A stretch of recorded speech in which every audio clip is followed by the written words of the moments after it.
8 साल का एक बच्चा 1 रुपए का सिक्का मुट्ठी में लेकर एक दुकान पर जाकर पूछने लगा, क्या आपकी दुकान में ईश्वर मिलेंगे?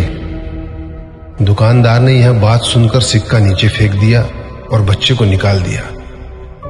बच्चा पास की दुकान में जाकर 1 रुपए का सिक्का लेकर चुपचाप खड़ा रहा।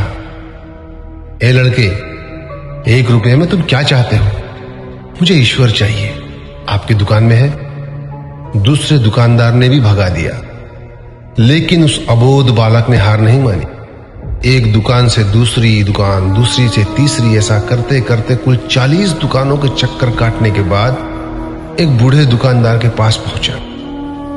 उस बूढ़े दुकानदार ने पूछा, तुम ईश्वर को क्यों खरीदना चाहते हो? क्या करोगे ईश्वर लेकर? पहली बार एक दुकानदार के मुंह से यह प्रश्न सुनकर बच्चे के चेहरे पर आशा की किरणें लहराई। लगता है इसी दुकान पर ही ईश्वर मिलेंगे। बच्चे ने बड़े उत्साह से उत्तर दिया, इस दुनिया में मां के अलावा मेरा और कोई नहीं है। मेरी मां दिन भर काम करके मेरे लिए खाना लाती है। मेरी मां अब अस्पताल में है। अगर मेरी मां मर गई तो मुझे कौन खिलाएगा? डॉक्टर ने कहा है कि अब सिर्फ ईश्वर ही तुम्हारी मां को बचा सकते हैं। क्या आपकी दुकान में ईश्वर मिलेंगे? हाँ मिलेंगे। कितने पैसे हैं तुम्हारे पास? सिर्फ 1 रुपया। कोई दिक्कत नहीं है, 1 रुपए में ही ईश्वर मिल सकते हैं। दुकानदार ने बच्चे के हाथ से 1 रुपया लिया और उस 1 रुपए के अंदर 1 गिलास पानी के अलावा बेचने के लिए उसके पास कुछ भी नहीं था।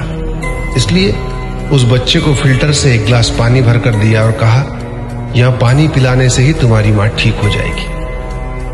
अगले दिन कुछ मेडिकल स्पेशलिस्ट उस अस्पताल में गए। बच्चे की मां का ऑपरेशन हुआ और बहुत जल्दी ही वह स्वस्थ हो गई। डिस्चार्ज कागज पर अस्पताल का बिल देखकर उस महिला के होश उड़ गए। डॉक्टर ने उन्हें आश्वासन देकर कहा, टेंशन की कोई बात नहीं है। एक वृद्ध सज्जन ने आपके सारे बिल चुका दिए हैं, साथ में एक चिट्ठी भी दी है। महिला चिट्ठी खोलकर पढ़ने लगी। उसमें लिखा था, मुझे धन्यवाद देने की कोई आवश्यकता नहीं है। आपको तो स्वयं ईश्वर ने ही बचाया है।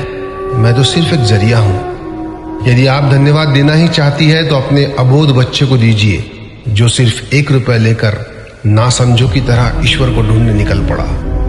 उसके मन में यह दृढ़ विश्वास था कि एकमात्र ईश्वर ही आपको बचा सकते हैं। विश्वास इसी को कहते हैं। ईश्वर को ढूंढने के लिए करोड़ों रुपए दान करने की जरूरत नहीं होती। यदि मन में अटूट विश्वास हो तो वे 1 रुपए में भी मिल सकते हैं। आइए इस महामारी से बचने के लिए हम सभी मन से ईश्वर को ढूंढें, उनसे प्रार्थना करें।